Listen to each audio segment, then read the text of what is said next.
What is going on, everyone? My name is the California Cougar, and today I'm going to be getting into another Survivor review, and that, of course, is for Survivor Pearl Islands. Now, Survivor Pearl Islands, it's regarded as a classic by many. Some people have it in their top 5 best Survivor seasons. A lot of people have it in their top 10. Like, I don't really know too many people that have it outside their top 10. There's a few, but not a lot. But many people regard this as a classic, like one of the best seasons that the show's ever had. And I gotta be honest, guys, I like this season, but I do think it is highly overrated.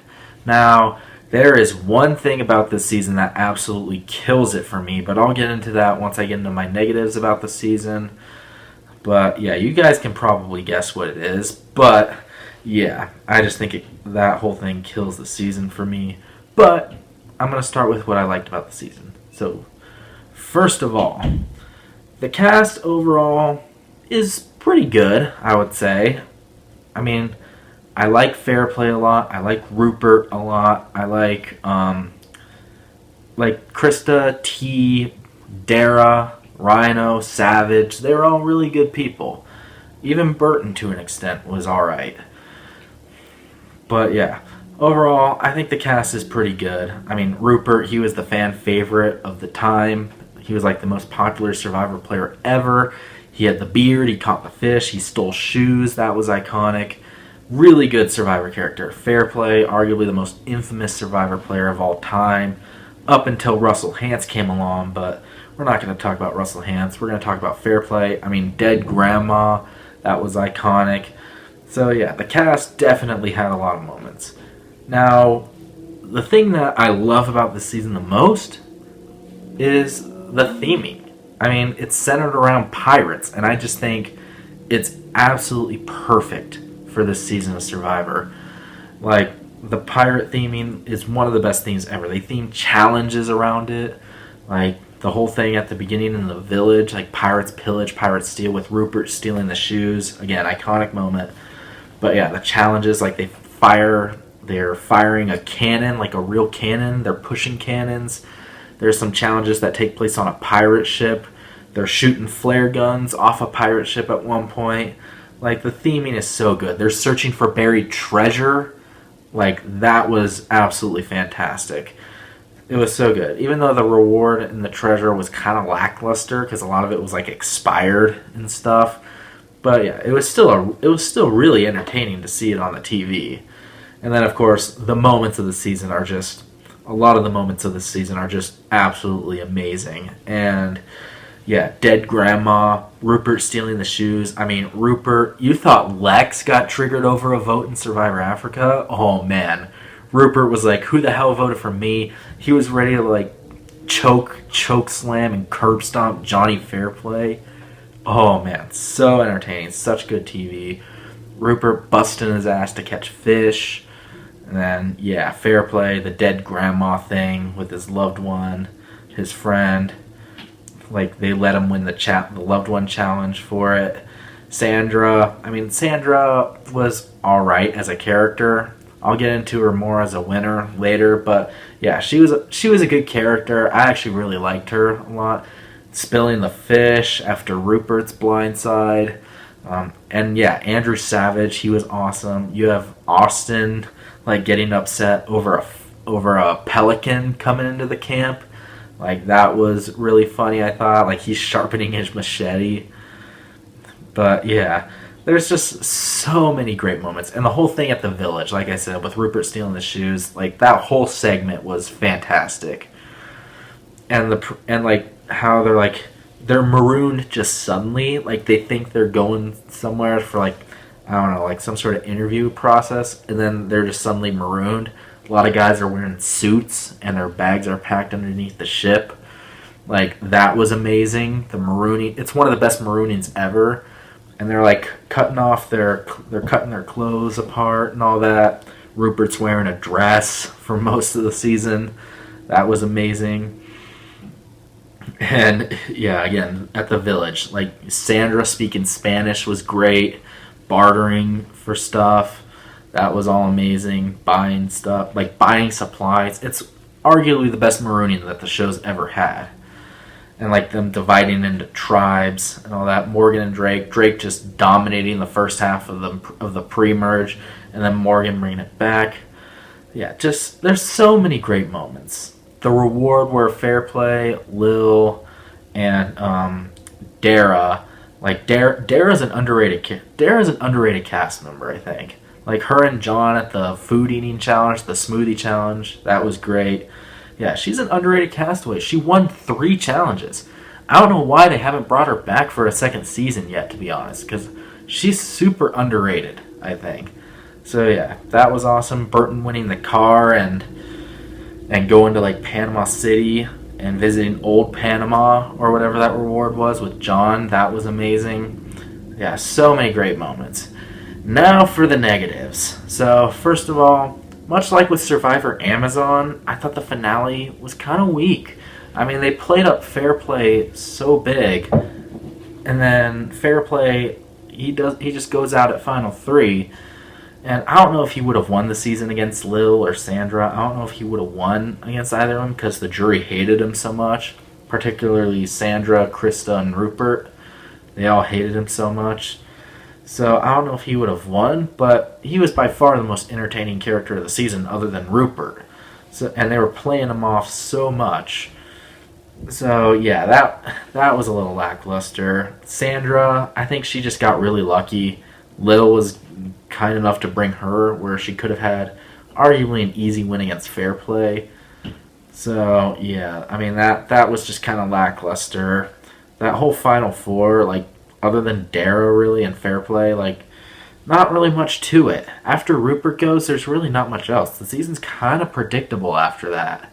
Like, T goes after that, and then Krista goes, and then, yeah, you kind of see where it's going. Not really too many blind sides. The pre-merge was okay, although Austin quitting was kind of a letdown, especially considering how strong he was. But the main thing that absolutely kills this season for me, I haven't talked about it yet for a reason, but the main thing that kills this season for me is the Outcast twist.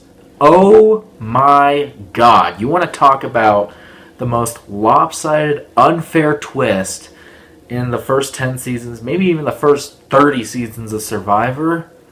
This is it, right here. You think Redemption Island and Edge of Extinction are bad. Oh my god. Like, at least with Redemption Island, everyone knew about it, and they knew what was going on. And with Edge of Extinction, at least, like, there was only one person coming back in at a time, and they didn't have to vote people off to make room for that person. With this, I mean, I will say this. The Outcasts had to earn it. They had to win a challenge first. But, like, even after they won the challenge, the way they just got back into the game was just so unfair and completely lopsided. It screws over so many players. Rhino, Andrew Savage, Sean. Austin probably would have quit anyway, but, I mean, those 3 in particular, completely screwed by the Outcast twist. They got completely shafted. They didn't know what was going on. We didn't even know what was going on. At least give us, the viewers, the decency to know what the hell is happening. And, like, the whole thing, like, they're wearing a buff that says "Die Jerks." I'm like, really? Really? Yeah, we didn't even know what kind of conditions they were living in. They can claim that they were living in the same conditions all they want. I don't know. Like, do we really believe that, though? I don't know. But, yeah, the fact that each tribe had to go to tribal council and vote someone off, where otherwise they would have made the merge. Like, because there were 10 people left before the Outcast twist was introduced. There were 10 people left. So at that point, that normally would have been the merge. So, yeah, Austin likely would have quit, and then Sean and Savage and Rhino, they would all be part of the jury.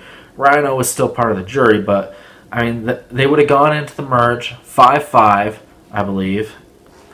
And, yeah, sure, like, even after, I mean, there probably would have been a pagogging afterwards, because Austin likely quits, and then after that, it's pretty much Savage, Rhino, T, and Dara. But, who knows? I mean, Fair Play made a move against Rupert after Rhino was voted out.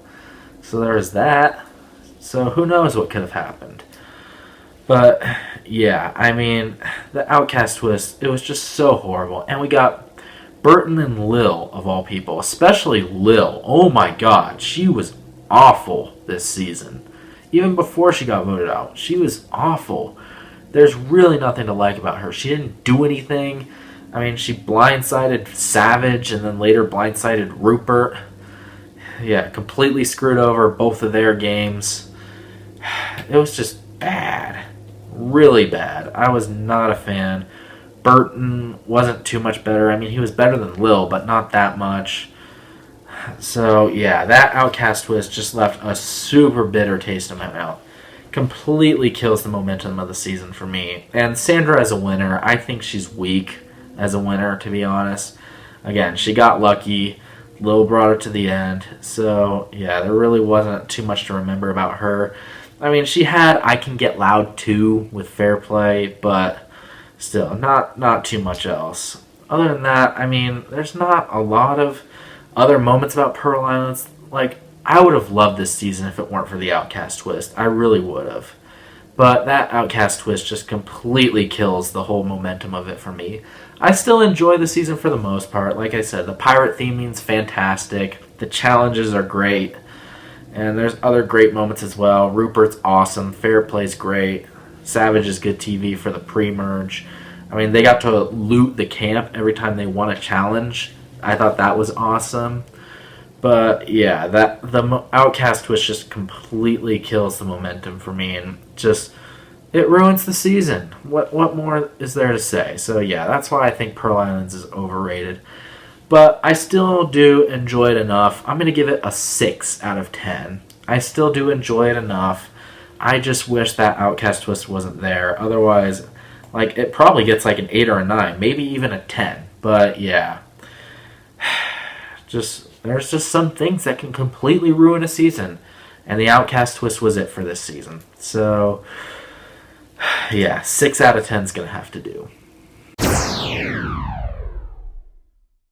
Alright, and there's my review of Survivor Pearl Islands. I know it's a loved season by many. I just wish that, I mean, again, that stupid Outcast twist, I can't say it enough. It's one of the worst twists ever in the history of the show. So, yeah. I mean, what did you guys think about Pearl Islands? Let me know down below. I mean, the Outcast twist is the whole reason why I think the season's overrated, but I still do enjoy it enough. It's got great moments. But yeah, let me know down below what you think of Survivor Pearl Islands. In the comments, make sure to hit the thumbs up on this video if you enjoyed it. And make sure to subscribe to my channel for more Survivor reviews to come in the future. And yeah, let me know down below what you think of Pearl Islands. Where would you rank it? And until the next video, once again, my name is the California Cougar. And always remember to stay California cool. Peace!